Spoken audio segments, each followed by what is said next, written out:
35-30. It'll be Callaway down the sideline. He's going to score. He's going to. I'm telling you, man, the brand sells tickets. We know that. How many do you know how many we sold out last year? I think this is the 14th straight sellout. Either 13th or 14th. Great. Yeah. The logo holds weight. I mean, they say it all the time. The logo holds weight. So is it important for you? Like, do you think it's important that we're selling out a game against Long Island? Yeah, I mean, absolutely. is that not surprising to you? No, it's not surprising to me, especially with the momentum we have coming into this year after the win streak we were on at the end of last season. Everybody wants to see DJ Lagway. Everybody wants to see the new offense. And everybody wants to see if that defense is going to be just as good as it was last year. We're excited. The fan base is excited for the season, so it doesn't surprise me at all. Yeah, I know that a lot of times it's easy to get tickets to smaller games, so they sell out easier. But I also know you're not going to learn much from this game, right? We kind of know what's going to happen, so sometimes people won't go to them. So for me, I thought it was crazy. Long Island is such a small school that I thought it was crazy that it sold out. But I'm also not surprised in the same breath. I mean. Yeah, the logo holds weight. That's what it is. There's some schools that can't sell out even their big games against like teams like Notre Dame absolutely. or something like that. Like they can't sell those games out. So you go to Florida, you're selling out everything.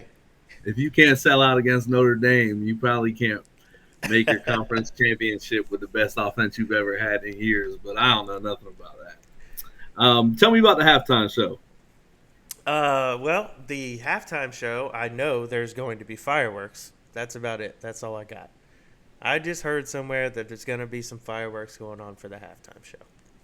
Now, are we talking about fireworks as in that DJ Lagway arm cannon is going to be spitting hot fire, or is somebody going to have snakes and sparklers? Well, I do know that there's going to be a lot of explosions out of the scoreboard after every time we score. So we can count on those quite a bit. Absolutely. And this is the first ever SEC versus NEC matchup. Yes. Am I correct? I think so. I did some research, and I haven't been able to find any other games where the NEC has played the SEC. And I'm pretty sure Long Island University moved up to Division I in 2019. Like they have not been a Division I program for a long time. So I pride myself on being a football head, right? I feel like you bring something up, I know about it already. New, old, it doesn't matter. And no disrespect to Long Island at all, but I did not know they had a football team.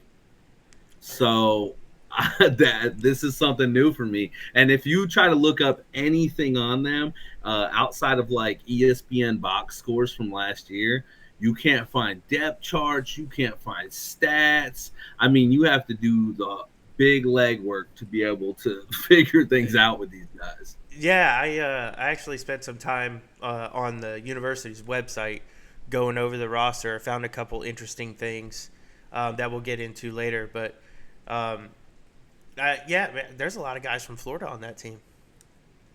Like, I mean, guys that are in. The quarterback is from Florida. The quarterback, I do remember seeing that he was from Florida, and I was like, "Oh, really?" I wouldn't know his name. I'd have to look it up. They got guys from Cocoa, from Kissimmee.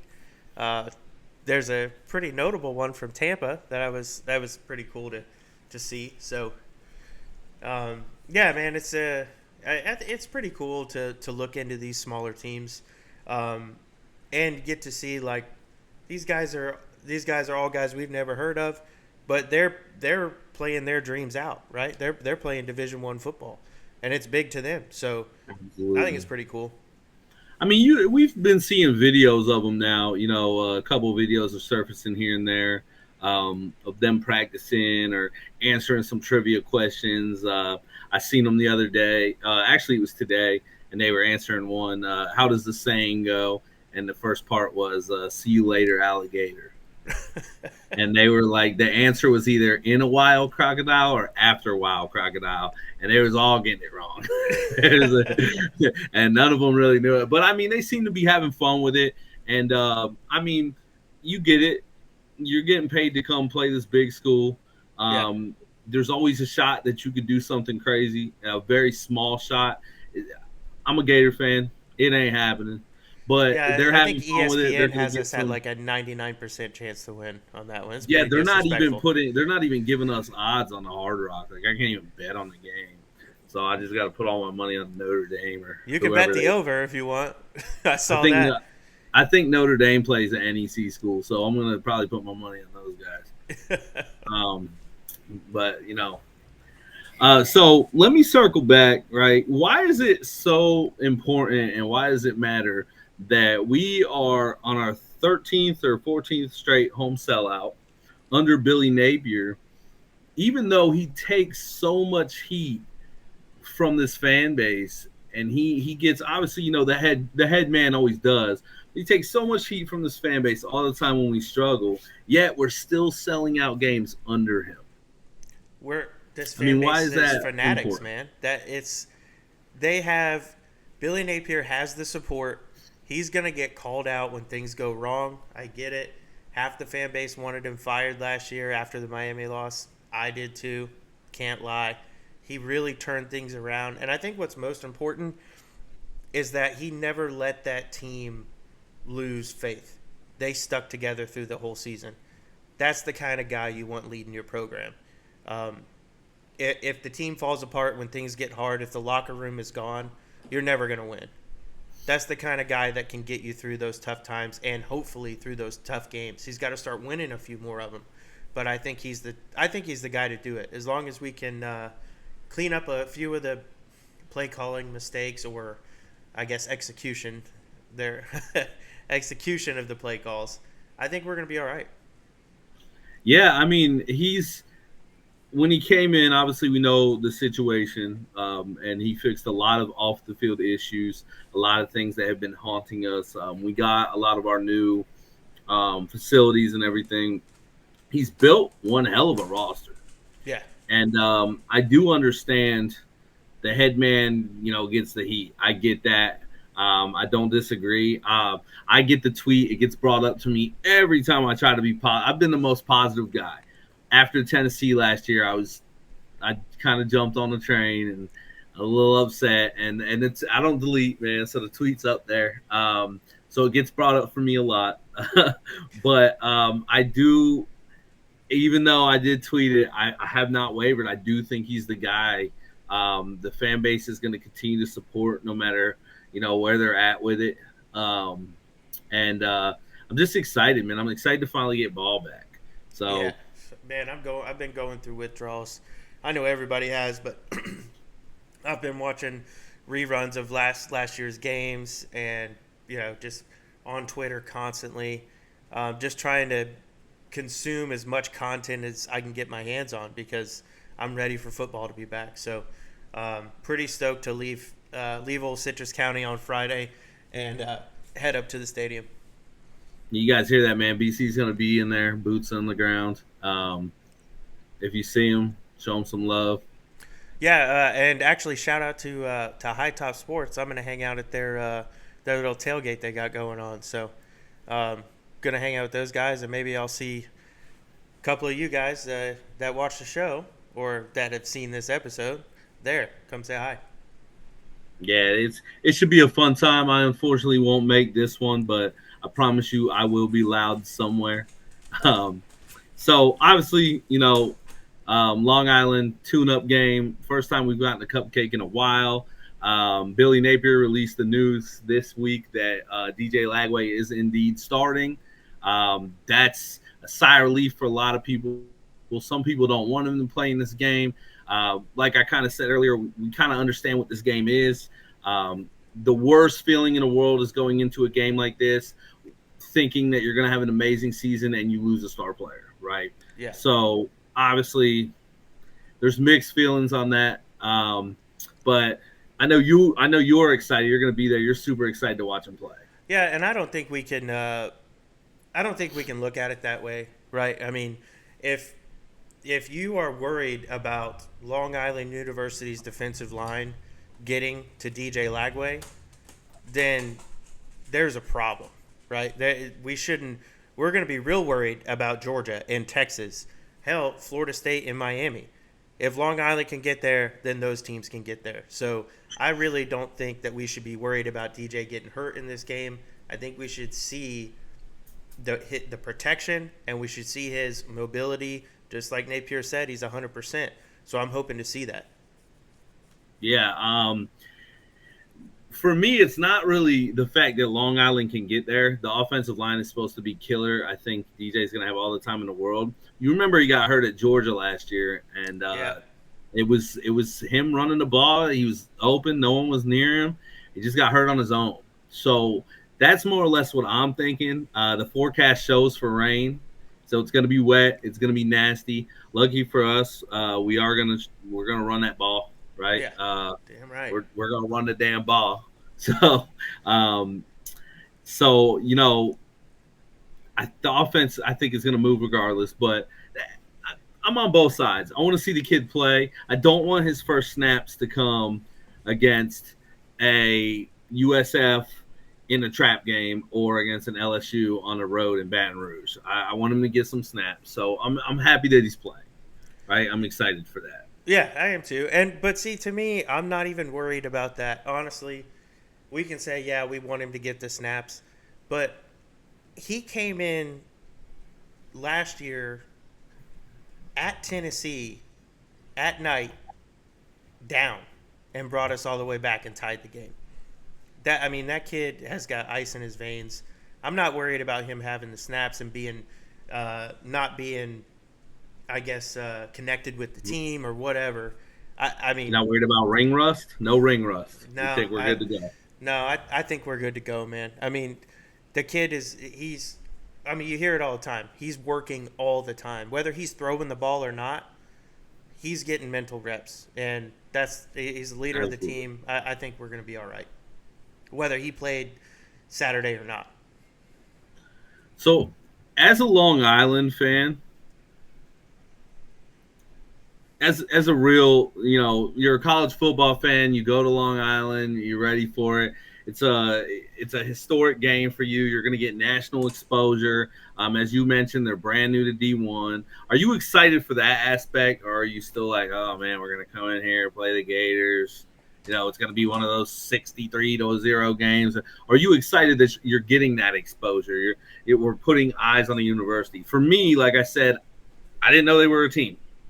So now I know they're a team. The Fighting Jim McElwains, baby, I'm here for it. Let's get it. I mean, if you're a Long Island fan, you get to watch your team first game of the season, primetime Saturday night. That's not ever on. That's pretty cool, right? And I know it's never on TV. I know you don't. Yeah. Hey, baby, don't make plans. We're not going to that wedding. Long Island plays at 7. We're not going. I know that's never been said before.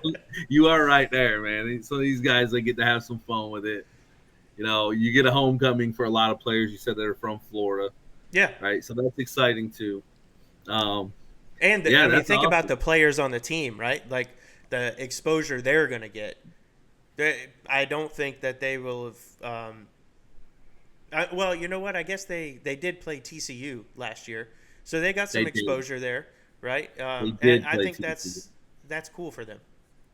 Yeah, and that was that was the year before that TCU went to the national championship, right? Yep. So, you got to play a team that was the runner-up in the national championship. So, that's cool. So, back to Lagway, right? Because everyone wants Lagway. It's all about Lagway here. What are your expectations for him? How long do you think he's going to play? What stat line are you expecting? Like, kind of what do you expect? We obviously understand he's throwing the ball. He's good.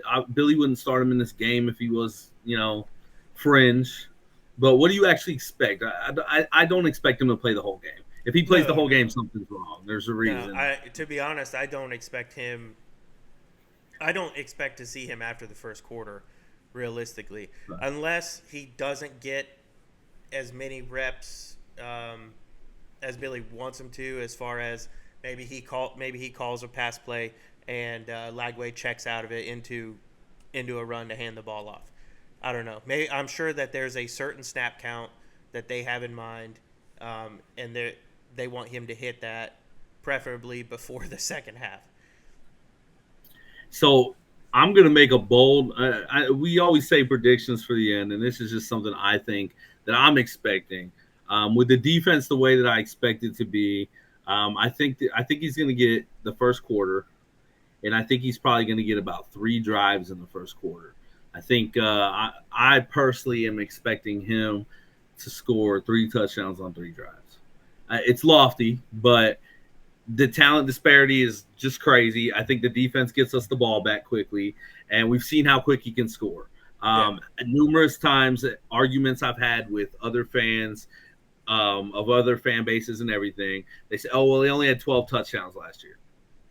Well, in the Sanford game, he had 3 long passes that were down inside the 5. In the Georgia game, he had 1. In the Tennessee game, he had 1. In the Kentucky game, he had 2. There were so many games where he had passes where players were inside the 5, 7, right there, score and got shoestringed. So it's like, you give him a couple of those and he's right in there. In the Kentucky game, I think he had 3 actually, because Jaden Ball had 5 touchdowns inside the 10. And a lot of that was literally Elijah Badger, which is crazy, runs a 4.3, would always get shoestring, or Tim would get tackled at the 1-yard line. And then, of course, I mean, you got to push it in from there. But we're not Pete Carroll in the Super Bowl, man. Just give it to baby Marshawn or whoever you got, and just send it in, man. But I'm expecting that he gets the ball. He has like 1 long, quick touchdown. That's not enough reps. We'll give him a 3rd or 4th series, and he goes out and he shows out, and we have a couple good plays and we score a little bit. So when he's taken out, if he's taken out in the first, I'm expecting 21 points. I mean, that's just me, lofty expectations, but there's so much hype around the kid. I mean, you have to have those. I think it would be because of the situation we ran into last year, right? With Graham going out, being hurt. Then we got to see DJ, and he was just killing it. Then DJ gets hurt, a non-contact injury, and then we have to go play Texas with a backup, right? I think that it would be a waste of a game if we don't get to see the other quarterbacks in this game on Saturday, which I know we will, but we need to. We need to figure out, and I think Billy Napier needs to figure out who really is his number 2, because there was a lot of talk in camp that Trammell was started to get just as many first team reps, right? Trammell, I think Trammell's doing well. I mean, at the end of the day, Trammell's probably going to be the future after Lagway. Yeah. I'm not sure how old Aiden is. He's not the future though. I think Bailey's a senior. If I'm mistaken, I'm not looking at it. I'm just going off from what I feel like I remember. So the next guy's Trammell. So obviously it's good for him to get those reps. I love that he's getting those reps. I want all the quarterbacks to come out, and do well. And I want a solid guy behind Lagway just in case, God forbid something happens. But it's good that the future of your program, who's the true freshman, is now starting to get some reps too. Hey, we got Will Griffin coming too, though. We do. and we might be looking at another big boy. I ain't even gonna push too much, but yeah, I mean, we're out there. So this is the year. There's a lot of pressure on Napier. Everyone's saying it's a prove it year. He has so much momentum. He has momentum on the trail. He has momentum on this season. This year, I think I saw a couple of the on-3 guys, Keith, Blake, and all those guys did a prediction today, and every one of them went pretty high in the wins, like 9 wins. I think they did 10 last year, but 9 wins. So that's pretty nice, especially for the schedule that we have. Everyone brings up the schedule. But with the pressure on him in a prove-it year, push aside the momentum he's having, what does he have to do this year, in your opinion? To be honest, man, he's got to win 9 or 10 games. And people say he's got to make the playoffs with this roster that we have. But with the schedule that we have, if you win 9, I think you get in. If you win 10, you're definitely in playing that schedule. So both things can be true. I think he's got to get 9 to 10 wins. I think he's got to make the playoff. This is the best roster he's had since he's been here. He's got a star quarterback who's doing Chipotle and T-Mobile and Gatorade commercials for national media. He's got a stacked running back room, a speedy wide receiver room. A lot of them are young, but he does have some experience there. And we have the number 4 O-line in the country. I mean, you got to do something with that. Yeah, the Chipotle thing's huge. And that's actually, Florida is now one of 3 schools that they got the hookup. It's the athletes are getting free food from Chipotle for the rest of their pretty much college careers. Ooh, good Lord, that's a lot of food for them boys, man. I'd look like Des Watson, boy. Boys can eat. Well, I'd be so cooked. I like Moe's, man, but hey, I turned Chipotle into something, man. Ooh. So to watch for, man. Let's go ahead and let's talk about a couple things we want to watch for. Number 1, man, let's talk about the wide receiver depth. Yeah, so to me, wide receiver depth, I don't think is an issue as far as talent, because we got crazy talent all over the place. We got Jermichael Sturdivant, we got Eugene Wilson, we got Aiden Mizell, we got Tank Hawkins, and those are just the guys that have been there. Well, not Jermichael, but those are the other 3. They've already been there. But then we have talented guys that are freshmen, just waiting to come in. So I don't think the talent isn't going to be the issue as far as depth. I think it'll just be experience. Yeah, depth-wise, man, obviously we've been dinged up a little bit. Aiden's back. Eugene seems to be back. J-Mike is healthy. I'm expecting a huge year out of him this year. Big, fast target, great soft hands. I believe Dallas is going to miss this game. I think the last report they put out, he'll be ready. He could be ready for USF, but he's going to be ready for LSU. And then you have the freshman. Vernell Brown has been absolutely a monster to handle. Nashawn Montgomery has been a monster to handle. And then you got Tank and the other guys. So I personally, we're going to see a lot of those guys. And I think we're going to see a lot of those guys throughout the year. That's one of those positions, especially when Dallas comes back. I think it's just going to be one of those positions where it's just like, okay, let's take speed out and let's put speed in. You're going to take out, an Aiden Mizell, and you're going to put in, say, give J-Mike a break, and you're going to put in a Dallas Wilson and a Tank Hawkins. Yeah. I mean, these guys are starting on a lot of other schools. Some of our wide receiver 2s and 3s and 4s could be wide receiver 1s somewhere. So I'm excited for that. I don't think it's a question. The injury bug has kind of bit them a little bit, but it seems like they're all bouncing back at the right time. Yeah, for sure. Fortunately for us, where we're at, we don't need Dallas to jump right in and do anything, especially in this game. So he's able to kind of relax and do his thing. Yeah, I mean, if your game depended on a true freshman that has never played a down of SEC football, then you're in trouble anyway. You know what I mean? Yeah. So I mean, maybe. I mean, it's not SEC football, but Jeremiah Smith, they started to depend on him. There's not a lot of Jeremiah Smiths, though. I mean, yeah, but also Ohio State could have won games without Jeremiah Smith. The first game of the season, they weren't worried about that. That's my point. Yeah, true. You're not wrong there. So the next one we want to see, man, the push on the offensive line. Right? We've seen these videos, but we are supposed to have a top 5 offensive line in the country, not in the SEC, not in Florida, in the country. We're returning 4 true blue starters that have so many snaps under their belt. Then we have a new right tackle, Bryce Lovett, who has at least 400, I believe, or like it's a high 3. It's like 385. snaps under his belt, and when he played great last year. You got the man who's got the brick and Jake Slaughter, Austin Barber, who's being projected first-round draft picks right now, which is crazy. Because in my personal opinion, I think out of Jake Slaughter,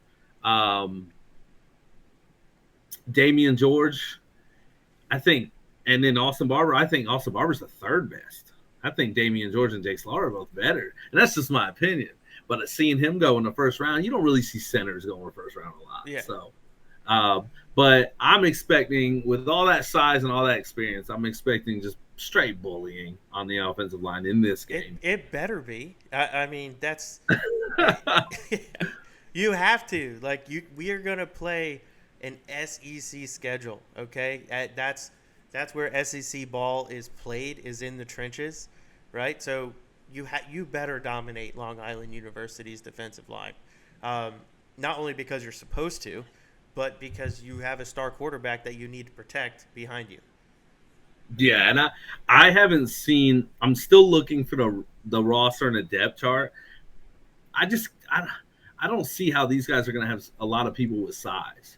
Florida State released their depth chart, right? And it's their defensive line, but they had like 2 guys over 300. Well, how many guys over 300 do you think Long Island's going to have? I mean, they might trot a guy out that looks like, Tate Jettas. You never know what they're going to do. But I don't see it, man. I think it's got to be pure dominance. Yeah, it's got to be. That's the only way to describe it. That's the expectation. First game jitters could be something, I guess, but we're at home. I don't think it's going to be a problem. Same. I don't think any one of our quarterbacks should get touched unless one of the younger guys or backups come in and they hold the ball forever and it just eventually gets into a broken. And we're gonna get to see a lot of the 2s and 3s on the O-line as well. So I mean, you look at a guy like Cameron Waits though as a 2, and he's like 6'9", 340 pounds. Yeah. Like the guys at Long Island are gonna be like the fuck is that? You know what I mean? Like, come on, man. So obviously we also want to see the defense and its dominance against the FCS.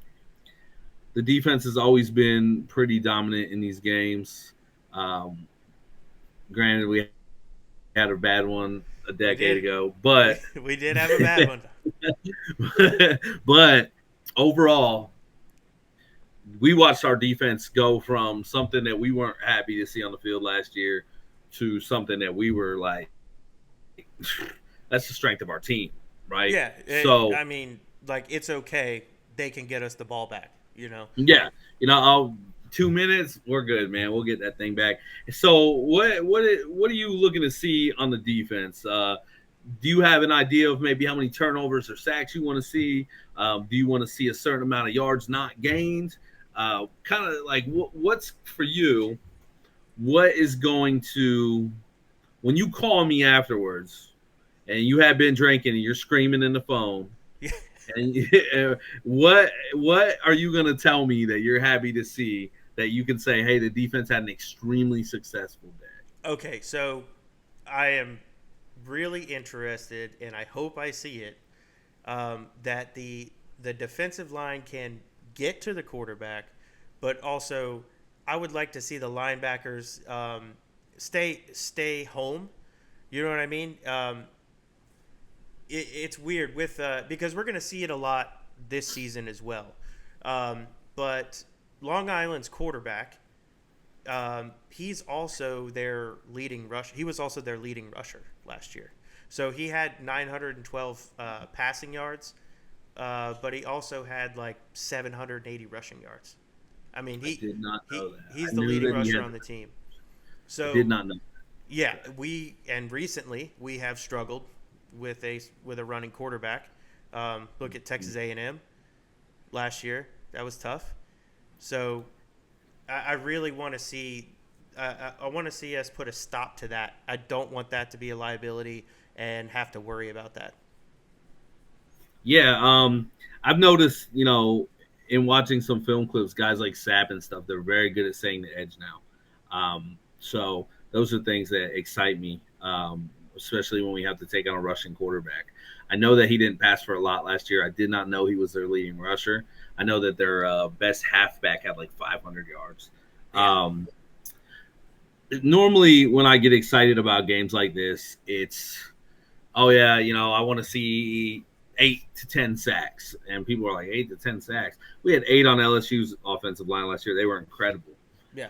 Now, obviously, with a running quarterback, the kid's going to try to run, get some yards.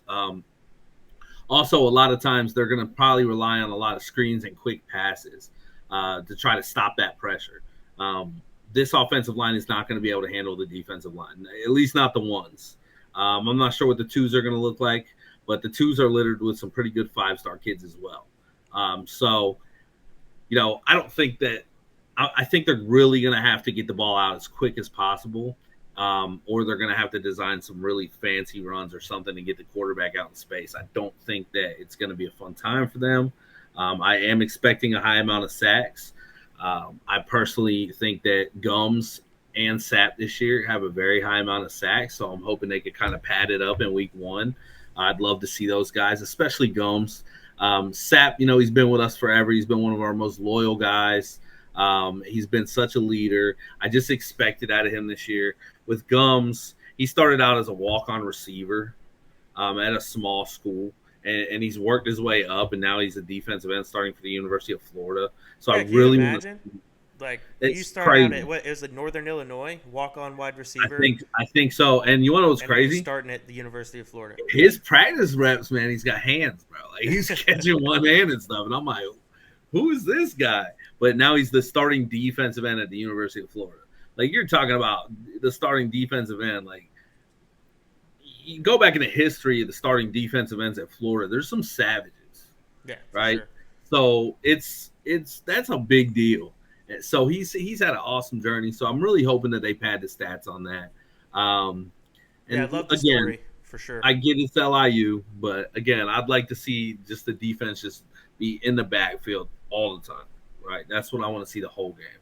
So I want to see pure chaos and violence. And listen, I know it sounds silly, but tackling, man, I really hope the tackling improves. Yes. Wrapping up, not just throwing your shoulder at somebody. Just Fundamentals, bro. please wrap up and tackle, get them to the ground. They did pretty good at the tackling last year. There wasn't a lot of those like little shoulder bumps where the guy keeps going. In the beginning, there was. Yes, I in mean, the he got beginning short there up pretty was. quick. Couple new coaches, so we'll see what they worked on. But overall, a lot of excitement coming from the defense. So now entering into Billy Napier's fourth year. Yep. God, it went by so fast. The goals are set higher, bigger expectations. It's no longer like, hey, man, we just want to get through it. We have, once again, the hardest schedule in the country. The SEC schedule is insane. More ranked games than unranked games. Yeah, for sure. And More than Miami's not in the SEC, but Miami's ranked. You got Ole Miss, Texas, Georgia, LSU. Tennessee's ranked at the moment. I mean, it's a gauntlet, right? Yeah, it's and ridiculous. this is the main talking point when we're talking about how Florida's going to do this year. Oh, well, their schedule's tough. They could be a good team, but their schedule's hard. There's playoff chatter for this team. Yeah, There because is. I just saw a video today by Josh Pate, and he said if Florida is good enough to make it to the playoff, then they're good enough to compete for and win a national championship playing that schedule. And I don't think he's wrong. No, I mean, if you look at some teams that are going to get into the playoffs, like we understand. So Ohio State, their hardest team they play probably on the year is Texas, and that's an out of conference schedule. We're playing them in conference yearly. It looks like. After Ohio State plays Texas, I think they have Michigan. We follow that up with Georgia, who's a lot stronger than Michigan is. Yeah, for sure. I'm not looking at Ohio State's schedule. I'm just strictly picking a team I know is probably going to make the playoffs. After Michigan, it kind of falls off. I think they got Oregon too, right? Don't they have Oregon? Oh, they might have Oregon now Yeah. too. They might have Oregon now too. Yeah, They so had I them got to last know their year. schedule to accurately talk. I got to know their schedule. But for example, Miami, right? And the Miami fans that watch this are gonna like butcher me, but they don't even play Clemson this year, I don't think, which is supposed to be the hardest team in their conference. So Yeah, that's a team that potentially can make the playoffs, and they don't even play Clemson. Their hardest team that they play on the year is either going to be us or Notre Dame. for sure. Yeah. And then it's literally us and Notre Dame, and then it's just so then you got us, Texas, Georgia, LSU. I mean, you just line them up, and it's just like, and they're still talking about playoff chatter. A 3-win Miami or a 3-loss Miami team is not making the playoffs, Not even right? close. And it's not because they're bad. 9 wins is 9 wins, but But how do you lose 3 games with that schedule? exactly, you can turn around as Florida and say lose Texas, Georgia, and Texas A&M, all probably top 10, top 15 games, and then win everything else. And you're going to tell me that that's not a 12-team playoff? Like, that can't get in? Yeah, Like, that's who else was beating those 3 teams? You're going to have guys that don't even play that many ranked teams at all, yeah, for right? real. So it's like the playoff chatter is real in Florida. Um, you know, the last time I've seen this much hype around a Gator, it was a long time ago. There's been some teams that have been decent for Florida, but the actual hype, like you mentioned, with the Chipotle and the Gatorade commercials, and the quarterback's name is known worldwide, and you got all these guys doing all these things. The hype is real at the University of Florida right now. The chatter is real. So Yeah. I mean, they got a chance to repeat history, right? Basketball just won a national title. It's football's turn. Let's go out and get it done. hey man, if we do that, if lightning strikes twice, man, that would be crazy. Um, so let's stay on subject, right? We're talking Long Island, FCS. Then they're in the NEC conference, I believe, Yep. and they've been D1 since 2019. It looks like. Correct. So longer. I thought they just turned D1, but they've been D1 since 2019. So they're out there. They got a little bit. And we talked about the first ever NEC versus SEC matchup, um, which again is such a big like historic run. In these games, what are key players in these games? In this game, what are key players for you? So for Long Island, the key players are going to be Ethan Greenwood. That's their redshirt junior quarterback. He had 912 passing yards last season, 6 touchdowns and 2 interceptions. But he also rushed for 900 some odd yards for 5 touchdowns. Um, you would think that you would see a fall off there, but their second string quarterback, I'll probably butcher this guy's name, Luca Stanzani. This is the kid I know. Yeah, This is so he had 728 yards last year with 8 touchdowns and 3 interceptions, and then you had Corey Nichols, who was their leading receiver last year. Their leading receiver last year had 302 yards. 302 is a leading receiver. But there's 13 players from Florida on this team, so I don't know if all those guys are starters. But to me, that's going to be it's going to be really cool for them, but it's going to be personal for them too. You're from Florida. You want to play for a big Florida team if you're going to play college ball. So I think it's going to be personal for them, but it'll be a cool opportunity. Yeah, Costanzi is from Florida, and that's the kid who I thought or expected to be the starter. I could be wrong, but that's kind of who I was looking at. I know you dug deep into the schedule. Um, what about your key players for the University of Florida? Well, I mean, to me, those are pretty obvious, right? It's going to be the quarterbacks, all of them, every single one of them that play. Our running back room, and really, I would love to see Eugene run some routes. That would be really cool. No more jet sweeps. Just let Eugene play wide receiver. That's going to be a key for me. I don't think we really have we need key players, right? It's just for us. I think it's just what I hope to see. Yeah, I'm the same way, man. I'm tired of the jet sweep, man. I'm tired of using him as a decoy. His route tree's nice. I'm excited. I want to see him run, man. I want to see him open it up. I want to see get the ball in space. Show me the electric kid that we got to watch his freshman year. That's what I want to see. So for me, some key players, like you said, you kind of touched on all of them. I'm more excited to see key players on the defense. Um, I want to see guys like I want to see Thornton, right? I want to see him get off. I want to see guys that we're going to see in the twos. I want to see Aaron Childs. I'm excited to see Aaron Childs play. There's been nothing but crazy reviews on Aaron Childs all camp. They say he's the hardest hitter. They say he's the most violent. They say all this. That's what I want. I want to see violence. Like, show me something crazy. The linebacking core is so big for me. I want to see Jaden play. I want to see those guys play. I I'm think for excited me, to see Cormani play, man. I mean, watching him Cormani's play, nice I was too. at Kentucky last year. Watching him get that pick six was awesome. Incredible I'm jump. yeah, Incredible jump. We saw it from a mile away. I'm That's how you excited to know his see him play. instincts are so good. Yeah, Cormani's good, and Cormani is he got big, bro. He looks like a Like, demon, dude. yeah, he got some size to him all of a sudden. So I'm definitely excited for him as well. Just the defense. I feel like I know our identity is the offense. You know, we know what Lagway is. We know that we're not going to empty out a crazy bag of tricks in week one. It's going to be wet and rainy. The forecast says it's going to rain all day and probably a little bit during the game. You have monsters at running backs, and you're returning an offensive line that's incredible. You're gonna pound a rock. We kind of know these things, right? We kind of have an identity. The defense last year was just and then all of a sudden was like, wow.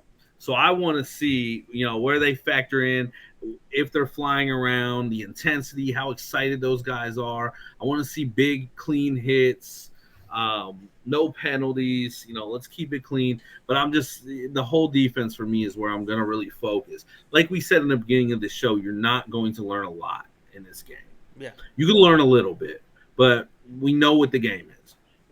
So for me, show me some clean, disciplined football on defense. All around, man. Clean, disciplined football all around. We're at home. We shouldn't have the false starts. You know what I mean? We shouldn't have the holding calls. We should have 11 players on special teams every single time. It's the cleaning up the little stuff needs to happen. The special teams thing is going to be a nightmare if that continues.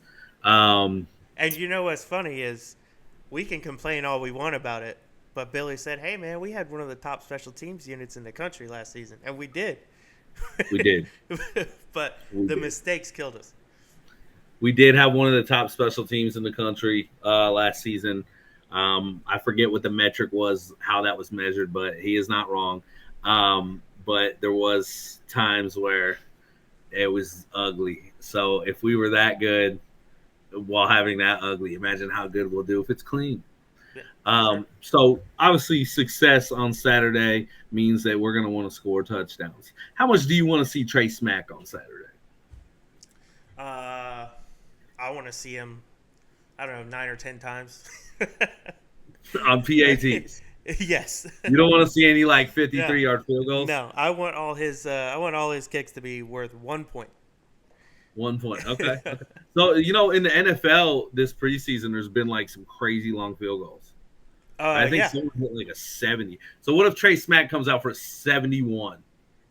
Well, I mean, if you want to try it, let him. If you think he's got it, let him give it a shot. I guess I don't know. I mean, it better be towards the end of the game. We better not be kicking a field goal in the first drive. We better not punt one time. Yeah, I don't want to see the punter, man. I don't even know who the punter is. It's the kid from Michigan, but I don't want to see him. So let's get to a couple questions, man. Just about the game. First game of the season. It's going to be wet. Do you expect to see there's going to be two types of Florida? Are you going to see that rusty, sloppy Florida that we've seen early on in games at times? We wait so long to watch these games, and we hype ourselves up, and we're so excited, and then you see sloppy football. Week or one, are we yeah. going to see a sharp, calculated team, right? They're good, firing on all cylinders, week one. That's what I think we're gonna see. I don't think we're gonna see the Utah uh, week one Florida. We're not gonna see the Miami week one Florida. Um, Now, granted, year one he did beat Utah at home his first game, but I think we're going to be not quite in midseason form. Obviously, that's not it, but we we're going to be sharp. That's what I feel like, and it helps that we don't have to worry about a letdown in the first game. I think it's good for the confidence of players, the confidence in the staff, how they have their process. Right, it gives them almost like this is a trial run, if you will, before we have to play USF or really LSU. Absolutely. I'm hoping for, just like I said earlier, just no penalties. Like, just show me clean football. The talent disparity is there. Show me clean football. The rest will Yeah. do itself. Um, Next question. We touched on DJ Lagway. We think he plays a quarter. How long do you think the rest of the starters stay in? You think they're getting a quarter? You think they're getting two? I think it depends on the depth of the room, right? I think they're going to rotate out. I think most of the starters are going to get to go the first half, to be honest, and then you're gonna see that rotation. I think by the start of the third quarter, I don't think we'll see any starters out there. Okay. Yeah, I mean, some of the rooms have they're so deep that I think we're going to see a rotation all year. Yeah, You're going to for see sure. rotate running backs. You're going to see rotate wide receivers. The defensive line is going to rotate. Linebackers going to rotate. So, you get some guys some plays, have some fun with it, pull them I out. fully expect to see some players on the TV that a lot of people hadn't heard of, to be honest. By the second half, Is Rubio's son still there? no, he's gone. I'll never But forgive him for you taking a know big Dez who touchdown. we will get to see. Fun fact: Todd Bowles Jr. Plays for Long Island University. He's a DB. He's the son of the Really? Buccaneers head coach. Yeah. Hey, all right, Todd Bowles Jr. I see you. We're gonna get some get back since you cut Dez this week. Sorry, tell your daddy we said sorry, but you cut my man Dez. So we're gonna get that Hey, get. they did it on purpose.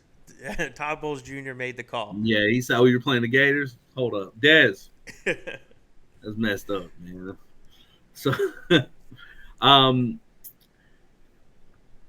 success comes in the score, right? 56-0, 56-10, whatever it is. A successful game means you won the game. Beyond the scoreboard, penalties, depth, rotation, execution on these plays. It's been one of my biggest things that you and I, we speak a ton, right? And a lot of times we have a lot of guys, we have group chats with guys, and a lot of times they'll blame Billy, and I'm one of the main ones. I think there's a time you can blame the coach, but execution, I mean, at what point in time do these players have to be at blame for not hitting these plays? You know what I mean? So Well, I beyond, mean, being the top guy, you're always going to get the blame, right? you are going to If get the the blame. player doesn't execute the play, it's because of the coach. The coach Yeah. didn't prepare them enough. So really, I mean, eventually, yeah, it falls to him. But I think there's times where execution was the problem, and then there's times where it wasn't the execution; it was just that wasn't the right play. Like Tennessee last year. Why do we have Graham Mertz trying to quarterback sneak on the goal line when you have the massive human and DJ Lagway sitting on the bench? It should have been it should have been DJ Lagway, and that would have been a touchdown. And I mean, and that's my thing. That drive, though, Montrell Johnson was gashing those guys for 15, 20 yards a run. Why would you at least give it to him? Yeah. You didn't got to take Mertz out. Just hand the ball back off to the guy that got you down there. So, and that was the game that I said earlier, like, that really did it for me. Like, come on, man, we got to do better. So, I'm not huge on play calls. I don't think that the play calls that he calls are bad, and I don't even think the situational ones. I do truly think that just things got to get executed better. The Tennessee game obviously stood out for me. But outside of the score, we've touched on it. We're going to see a lot of our depth and rotation. We want a clean game with no penalties, and then we want to see the execution. I'm very eager to see if we're going to see like a triple through the legs reverse option handstand oop de oop touchdown pass. I don't know what's going to And happen. he'll just have Eugene doing cartwheels down the sideline as a distraction. He'll try that shit. I swear, man, he Oh, will. shit. So, man, we have a few more things to touch on. We're getting towards the end. We don't want to drag anything out too much, but let's go ahead and let's touch on a prediction, right? So the first prediction, what is your score and game prediction for this week? I let's see. I the Hard Rock has the over under at 55 or no 45 I think, and 55 45. yeah 45 for Florida, 55 in total score. Um, I don't think Billy Napier's ever won a game by 45, 46 points. Um, but I don't think that Long Island should score on us at all. If they do, it should be a field goal, right? So, I don't know. I'm not. I can't do the quick math, right? But I think we score at least 45 points, and Long Island shouldn't score once. So last year TCU played them, and that was the score, 45-0. Um, I said earlier in the show that I think Lagway is going to get, with defensive help, about 3 possessions. I expect him to score 21 points, giving us a 21-point lead at the end of the first quarter. I think you pull Lagway and some of the other guys stay in still. I think Lagway will have an early day, but a lot of the starters are going to get, at the very least, until halftime. I'm expecting some big runs. I'm expecting, splash plays. So I expect points and bunches scoring. I really try hard. I get carried away when we do these things. I really try hard to not be too much of a homer, but I'm going to go with 56-0. I don't think they're going to score. I think it's going to be pressure all day. Um, I just, I I don't, think I he just, needs that. I think Billy yeah, Napier needs that. This fan base is that we're behind him right now, like all Florida fan base has always been. We're behind you when it's good, and we're mad at you when it's bad. That's college football, right? Um, but I really think that you need to have that big blowout win. I mean, if you can do it to Kentucky, beat them by 6, 7 touchdowns last year. yeah. We scored 48, and that's factoring into my score, right? If we scored 48 on Kentucky, and obviously at least 6 was the Cormani touchdown. I really feel like we're going to have a defensive touchdown in this game. I personally don't expect a lot of passing in this game from the other team. But I think that there's going to be a strip sack fumble. Something's going to happen. We're going to continuously be getting the ball in prime situations. And I think our offense is just going to score quickly. I think we have way too much speed for Long Island. I don't think there's going to be many guys that are running with the receivers we have.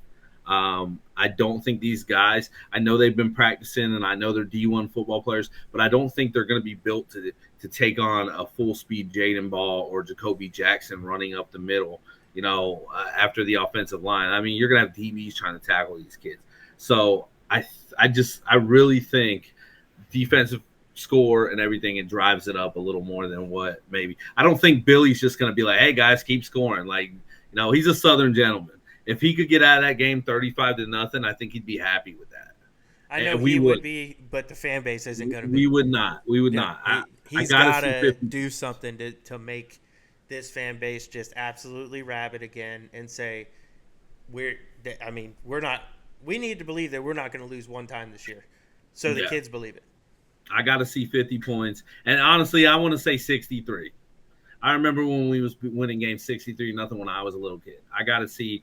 I would love to see 63. That's what I want to say. I'm tempering expectations, so that's why I'm going a little lower than that. But defense and everything, I think even the backups can throw good balls. So Yeah. um, next prediction: player of the game. Player.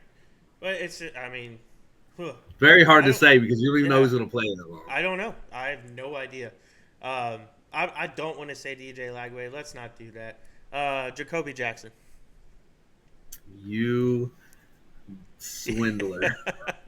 My player I of the didn't know game you is were gonna say that. no, you're fine, man. It means great minds think alike. I am so high on Jacoby Jackson that I am like I'm higher than Cheech and Chong on Jacoby Jackson. I think that he leads our team in rushing this year and in rushing touchdowns. And I don't think it's a knock on Jaden Ball. I think Jaden Ball is going to get a lot of the starter reps and the first team reps, but Jacoby's going to get the late end of the game stuff. And he's just built. I mean, this Yeah. baby Marshawn Lynch, man. I'm so high on this kid, it's ridiculous. He's my player of the game. He's going to be my player of the game for a couple weeks. When we do this show, you'll hear me saying Jacoby Jackson a lot. I'm a big fan of his. So this is going to be a fun one, man. I need a fun or bold. I need a bold caller prediction from you. Give me something bold, man. Don't listen. When I say give me something bold, not Jaden Ball's going to have 3 touchdowns, man. Give me something spicy, man. I need something to where in a couple weeks when we're playing Miami, I see someone bring up the clip of you saying something so crazy. Shit, I don't know. You know what? Something that we haven't had in a long time. One that I don't If remember you say us what I'm having going in to a long say, man, time. I'm getting out and walking out if you say what I'm going to say. Punt return for a touchdown. That's what I want to see. It's not crazy, but we haven't seen that in a long time, and I would We love to almost see saw a lot last year. Chim was flirting a lot. Yeah. He was always like right there. He just couldn't get. it. I'm gonna go. We get 2 of them. 2 punt returns for a touchdown. There you go. That's wild. Now you're barking. Now you're walking down my alley. I'm actually gonna go. I think we block 2 field goals Block 2 field goals. or punts, just kicks in general. If we're blocking field goals, it means that they're driving down the field and getting in range. So let me walk that back. I think we're gonna block 2 punts. I All think right. we're going to send somebody. We have so much speed on special teams. Guys are going to want to get in the game. I think, Joe Houston, man, is Houston. We got a problem, baby. I need 2 blocks. Give them to So me. I'm not gonna get my touchdowns because they're gonna be blocked. Is that what you're saying? I mean, they're going to punt all night, so I'm only blocking 2. So you have the rest of the night to get what you got to get, man. So we've touched everything we have to touch on. So let's just quickly, man, USF after that. Do you think we're looking forward to that game, or do you think we're focused on this? I don't think this team is looking forward to any of those games. I think this team is focused just by the personality of their head coach. The team takes on that personality. They're focused. They're together. I think this team really is, and it's really cliche in sports, but they're going to take it one game at a time because they know they have to. This schedule is too tough to be looking ahead towards those other games. We don't really have a trap game except for maybe USF. I think that's the only trap game we have. USF probably is the trap game. Yeah. You're So looking forward to Baton Rouge, and you got correct. USF. A couple years ago, they were a little they scared us. So that could be the trap game. But yeah, I think we're sheerly focused. USF is going to be a fun one. Get to beat another team in the state of Florida. They're returning a lot of guys, but we'll slow that down. Guys, we've been on here for a little bit. We will talk about USF on the next episode of the Gator Nation Network podcast with myself and BC. We really appreciate you guys being on here. I can't wait to chop it up with you. We look forward to putting out another one and having you guys be here with us all season, talking Gator football, and letting our passion bleed out, man. This is what we like to do. And I hope you guys like to do it with us. So Yeah, guys, this is like Drew said, this is our first episode. We're new to this. It's just something that we're really passionate about and we enjoy. We just figured it'd be a fun thing to do. So we're gonna get better at it. Please like the video. Give us a watch. Subscribe. Anything you can do to help us out, we'd really appreciate it. And on that note, man, go Gators. I'm going to get out of here. Yeah, absolutely. Once again, guys, we appreciate you. If you don't follow the Gator Nation Network on Twitter. Subscribe to the YouTube channel. Go Gators. Let's go.